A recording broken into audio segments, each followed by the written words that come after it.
기업이 성장할 수 있을 만한 모멘텀의 이런 테마군들은 정말 천장을 뚫고 올라간다. 안녕하세요. 반갑습니다. 한상욱, 정원철의 안정판입니다. 반갑습니다. 자, 그러면 저번 주에 썼던 메인 테마 한번 체크하고 우리 이번 주 받는 메인 테마 한번 보자. 저번 주는 네옴이었어. 네옴 올라갔어, 안 올라갔어? 많이 올라갔어. 기가 막혔지. 그냥 아주 그냥 많이 올라갔다. 어마어마하게 올라갔습니다. 그래서 저번 주 메인 테마 픽 굉장히 좋았습니다. 그렇죠? 네, 그러면 이번 주 메인 테마 좀 바로 보시죠. 이번 주 뭐 봅니까? 이번 주는 다시 한번 불어온 바람. 원전. 뉴클리어? 네. 저번 주에 사실 테마가 기존에 있었던 테마들이 좀 잠자코 있다가 다시 한번 이렇게 시장 분위기와 함께 좀 올라온 그런 분위기였는데, 이게 뭐 얘기도 많았잖아. 사실 원전이 뭐 미국에서 뭐 딴지 건다, 우리나라 안 될 수도 있다 하는데, 어쨌든 민간하고 국가의 차원을 좀 분리해서 보면 된다라고 해서 원전 관련주들이 뭐 일시적인 악재를 맞았지만 다시 이렇게 올라오는 흐름을 보였는데, 일단 9일에 다시 만난다고 해요. 지금 그러면은 공개하기 이슈가 있지? 한 3일 정도 남았거든. 근데 이게 또 역시 자극적이다. 40조 원전 사업 본계약을 논의를 한다 해가지고 9일날 다시 만나는데, 이 폴란드 측에 한 번 더 이렇게 물어본 것 같아. 진짜냐 하니까 뭐 특별한 게 없으면 100%다. 뭐 이런 얘기가 또 나오다 보니까 원전 관련주들이 한 번 더 반응을 했지. 이거 좀 관심 있게 또 봐야 될 것 같은데, 관련주로는 뭘 봐야 될까? 최근 시장에서 반응을 해준 건 결국 한전기술, 뭐 G2파워, 피코그램, 두산 에너빌리티 이런 거지. 관심 종목을 좀 체크를 하기 전에 사실 이 계약건, 본계약 논의가 왜 유의미한지, 그리고 그 안에 있는 내용이 어떤 내용이 있는지부터 좀 체크를 해볼 필요가 있는데, 이게 보면 폴란드에서 사실 웨스팅하우스가 1차, 뭐 민간 쪽은 뭐 한국에 가져갔고, 뭐 그런 이슈가 조금 있잖아. 사실 웨스팅하우스에서 소송을 건 건도 있고 최근에. 근데 이 소송을 건 이유가 뭐냐면, 미국은 이렇게 원전을 짓기 위해서 대한민국이라는 국가가 굉장히 중요해. 왜냐하면 걔네들이 원전을 지을 때 마진을 남길 수밖에 없는 이런 필수 기자재를 다 대한민국에서 이제 소비를 하기 때문에, 이게 일본이나 아니면 뭐 중국이나 프랑스나 이쪽에서 기자재를 가져오게 될 경우에는 얘들은 마진이 남지가 않아. 그래서 구조적으로 대한민국과 원전 동맹을 맺은 이유 자체가 이런 이슈가 있기 때문이거든. 근데 그래서 이제 웨스팅하우스가 이번에 소송을 건 것도 조금이라도 삥을 더 뜯으려고 사실 이렇게 소송을 걸었다라고 보면 돼. 그러면 이번에 다시 이제 진행이 되는 9일날 관련돼서는 좋은 이제 이슈가 나와줄 수밖에 없다라고 나는 생각을 하고 있고, 폴란드에서 이런 말을 했어. 지분의 49%는 한수원이 투자를 해주기로 했다라는 건데, 이건 한수원 스탠스 자체가 원래 굉장히 나는 적극적으로 투자를 우리가 하겠다라고 벌써 언급을 해놓은 상황이기 때문에, 이런 부분도 좀 우리가 긍정적이게 볼 수 있지 않을까. 그리고 이제 폴란드 이후에는 이제 체코 원전 수주도 있는 상황이고, 사실 이번에 빈살만이도 방한을 하잖아. 16에서 18일날 G20 회담이 있는데, 그 회담 이후에 빈살만이 방한을 할 것 같아. 그러면 거기서 이제 추가 해외 원전 수주 모멘텀도 우리가 좀 기대를 해볼 수 있는 상황이지. 그래서 원전이라는 모멘텀 자체가 사실 기간적으로 봤었을 땐 굉장히 길어. 굉장히 길고, 이게 뭐 내년이나 내후년에 이제 만들어지는 걸 시작을 하는 것이고, 그럴 수 있지만 이 40조라는 규모 자체가 나는 엄청나게 유의미하다라고 생각을 해. 왜냐면 중간중간에 계속 수주 공시도 나와줄 것이고, 이게 중간중간에 이렇게 납입도 될 것이고, 한 번에 막 40조 원을 주는 건 아니잖아. 결국 장기적인 매출과 영업이익에도 영향을 줄 수 있는 모멘텀이기 때문에, 그리고 최근에 바닥에서 터트려주는 거래의 초입 단계이기 때문에 나는 조금 그래도 모멘텀적으로는 봤었을 때 매력이 있지 않을까 싶어. 사실 원전은 우리나라도 대통령이 당선이 될 때 굉장히 좀 핫했던, 그치. 그런 뭔가 이렇게 좀 그런 테마였는데, 사실 뭐 과거에 뭐 한신기계, 뭐 우진, 뭐 에노토크, 뭐 이런 친구들도 물론 뭐 반응을 했지만, 지금 뭔가 이제 한전기술, G2파워, 피코그램과 같은 뭐 두산 에너빌리티는 뭐 전통적인 그런 친구고, 이런 친구들이 좀 더 탄력적으로 움직이고 있기 때문에 기존 애들은 좀 식상할 수도 있다. 새롭게 튀어나온 친구들을 좀 더 관심을 갖자. 이거에 대해선 괜찮아? 피코그램이 이번에 상한가한 게 그 원전 이슈 때문에 올라간 건가? 그건 아닐 것 같은데? 얘는? 피코그램을 나도 저번 주에 좀 관심 있게 계속 봤는데, 얘네들이 수정화, 물 그거를 이렇게 정화하는, 그래가지고 뉴스가 한 번 있었어. 우크라이나가 식수가 뭐 부족하다, 뭐 이래가지고 움직였었는데 재건을 움직인 거네. 그럴 수 그러면. 있지. 항상 난 실수혜를 받는 기업을 꼭 매매를 해야 된다라고 생각을 해서 사실 보게 되면 한전기술 아니면 뭐 그리고 두산에너빌리티 두 종목 정도를 나는 관심 있게 볼 것 같아. 사실 한전기술.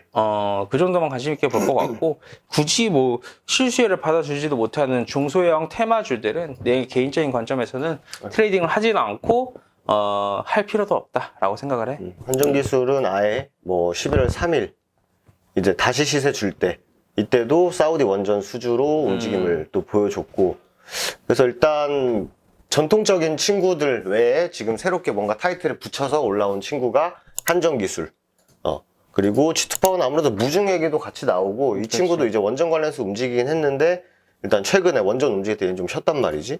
그러면 한전기술을 탑픽으로 그래서 원전 이슈가 9일날 있다라는 거. 그리고 뒤에 보면은 뭐 배터리 수소 뭐 이런 얘기도 있는데 배터리는 아무래도 중간 선거 영향을 많이 미치겠지. 그리고 나는 이번에 중간 선거 이슈가 좀 있는데 중간 선거랑 엮일 수 있을 만한 종목군들은 조금 조심해야 되지 않을까 싶어. 왜냐하면 정책이 어느 국가든 양당의 정책이 굉장히 유사하지는 않잖아. 양당이 유사하지는 않다 보니까 굳이 거기 중간 선거 여파를 받을 수 있을 만한 섹터는 도박수인데 그 도박수에 내가 배팅을 할 이유는 전혀 없다라고 나는 생각해. 결국 이것도 뭐 선거지. 선거 뭐 아니면 도에다가 이제 배팅을 하는 거다 보니까 좀 조심할 필요가 있다. 메인은 일단 우리가 원전으로 보고 그리고 서두에 말한 대로 계속 있었던 테마들이 계속 좀 돌고 도는 그런 상황인데 이게 6일 오늘이거든. 오늘 일요일 6일인데 새롭게 나온 게 이제 푸틴과 협상 완전 배제하지 말라. 이제 우크라이나에다가 이제 말을 한 거 보면은 아무래도 뭐 휴전에 대한 기대감, 뭐 포로를 바꾸고 이런 것들을 보면은 이제 보통 이제 전쟁이 쓱 끝나갈 때쯤에 좀 적극적으로 포로 교환들을 많이 한다고 해. 저번 주 금요일 날 많이 반응을 했었지. 재건 친구들이 뭐 데모나 뭐 현대 에버다임, 뭐 해인 이런 친구들이 반응을 했는데 이것도 아무래도 또 푸틴도 말이 계속 바뀌잖아 지금. 뭐 쏠 준비 됐다, 쏘지 않을 것이다. 뭐 근데 뭐 뒤로는 뭐 포로들 교환하고 그리고 뭐 병력 빼고 이런 거 보면 역시 이것도 약간 홀짝 게임의 느낌이 좀 강하게 드는. 그래서 핵하고 재건은 좀 대척점에 있는 섹터다라고 좀 이해를 하면 될 것 같아. 핵 쏜다고 해도 이제 재건이 올라가잖아. 그치. 좀 이상해. 예. 그리고 좀 그 다음 테마로 보면은 역시 시장을 수놓았던 이 네옴시티. 네옴시티였지. 이게 결국 우리가 이걸 보고 뭘 알아야 되냐면 정부 정책에 대한 기대감 그리고 그로 인해서 실제 수주가 이루어지고 기업이 성장할 수 있을 만한 모멘텀의 테마가 붙은 이런 테마군들은 정말 천장을 뚫고 올라간다. 근데 언제나 그랬듯이 우리가 더 냉정하게 생각을 해볼 필요가 있어. 거기 방문단이 갔어. 그다음 수주를 했어. 수주를 한다라고 해. 앞으로 막 우리가 10조 원 규모 이걸 수주를 할 것이다라고 해. 그럼 앞으로 과연 그 모멘텀보다 더 자극적인 게 나올 수 있을까? 나는 어렵다라고 보거든.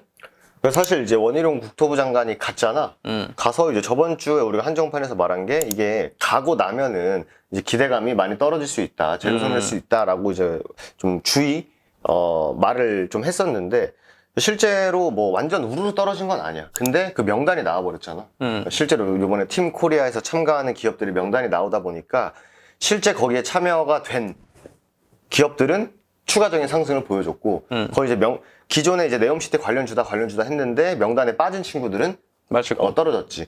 그래서 가가지고 과연 어떠한 결과물을 만들어낼지도 굉장히 중요할 것 같고 그리고 이제 요번에 말한 대로 G20 해가지고 방한했을 때 한 번 더 시세를 줄지. 근데 그 약간 좀 텀이 있잖아. 1, 2주 정도. 그러니까. 그래서 그때 아무래도 좀 많이 시세를 줬기 때문에 약간의 좀 차익 실현 물량들을 좀 감안을 해볼 필요는 있다. 아니, 거래 대금이 많이 터져줬기 때문에 사실 트레이딩 관점으로는 관심 있게 봐야 되는 건 맞는데 지금부터는 조금 그 고수들의 영역이다. 내가 단타 좀 친다 싶으면 하는 건데 내가 단타 못 치고 나는 뭔가 이렇게 뉴스만 보고 매매하는 사람들은 고점에서 물리기 딱 좋다. 왜냐하면 갔으니까 결과물을 가져오겠지라는 기대 심리도 있는데 갔는데 뭐 그 어떠한 만약에 제대로 된 코멘트가 없다? 그러면 그냥 그대로 작살나는 거예요. 실망 매물이 많이 나오지. 이게 기대감에 대한 프리미엄을 엄청 많이 받아줬고 사실 이 18일 이후에 방문한다는 것도 텀이 2주인데 여기서 1주 조정줘도 아무런 그게 없는 거거든. 일주 조정 주면 몇 퍼센트나 빠질 것 같아? 내가 보기엔 고점 대비 20에서 30%는 빠져. 그러면 여기서 대부분 개인 투자자가 이런 재료 소멸 구간에서 눌림목 구간에서 재료와 일정만 보고 행복회로 돌리면서 버티는 게 물리기 딱 좋거든. 그래서 이런 거를 좀 잘 체크를 해야 된다. 그리고 잠깐 보고 넘어가면 이게 지금 그 네옴 관련한 기사인데 그 뒤에 이제 수소 에너지를 하나가 붙여줬거든. 그리고 우리가 아까 처음 메인 테마로 봤던 원전 에서도 수소 딱지가 하나 붙어 있어. 그래서 최근에 뭐 SP혈셀, 두산퓨얼셀, 뭐 범한퓨얼셀 이런 친구들이 밑에서 좀 한 번 더 이제 고개를 드는 거 보면은 수소 쪽도 한번 정리를 해둘 필요가 있다. 그리고 실질적으로 수소 충전소를 건립을 해준다라고 했을 때 JN케이터라는 종목이 움직였거든. 근데 그 기업이 예전에 아람코랑도 짝짝꿍을 한번 했었던 요 정도는 좀 체크를 해놓고 움직임이 있는지 한번 볼 필요가 있다. 그리고 마지막으로 요거 하나 딱 하고 넘어가면 될 것 같아.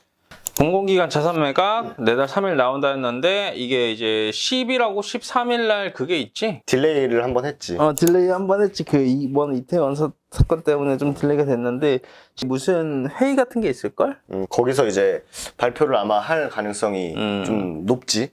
그래서 YTN하고 뭐 IMBC 이런 친구들은 계속 그 민영화 이슈로 뭐 좀 움직임을 계속 가져갔는데 어쨌든 뭐 YTN은 좀 살아있는 느낌, IMBC는 좀 꺾인 느낌이 좀 있지. 그래서 아무래도 대장은 YTN이다 보니까 한번 이제 10일하고 11일 사이에 이제 어느 정도 얘기가 나오니까 뭐 9일에서 뭐 화수 정도 한번 움직임 정도 가져가고 그 기대감이 좀 어느 정도 좀 소멸하지 않을까. 그래서 정리를 해보면 메인은 원전 그리고 뭐 네옴은 좀 조심할 필요는 있다. 그리고 재건도 뭐 12월에 뭐 프랑스 재건 관련해서 얘기가 있는데 이거 역시 좀 텀이 길고 또 언제든지 말을 바꿀 수 있으니까 이건 분석 영역으로 좀 더 벗어난 거기 때문에 일단은 이 정도 좀 크게 체크를 하고 일정 잡힌 거는 민영화 정도. 이 정도 보면은 한 주는 충분하지 않을까. 충분하지 않을까. 이렇게 또 전달을 해드리면 될 것 같아. 좋습니다. 뭐 한 주간 좀 봐야 되는 재료들 좀 체크를 해드렸는데 도움이 많이 되셨으면 좋겠고요. 언제나 투자를 할 때는 비중 줄여서 분할 매수하자. 아직까지 시장이 반등은 살짝 나와주고 있지만 안정화 구간에 들어서진 않았습니다. 그렇기 때문에 그 정도까지 이해를 해주시면 될 것 같습니다. 좋습니다. 한사고 정원철의 안정환이었습니다. 감사합니다.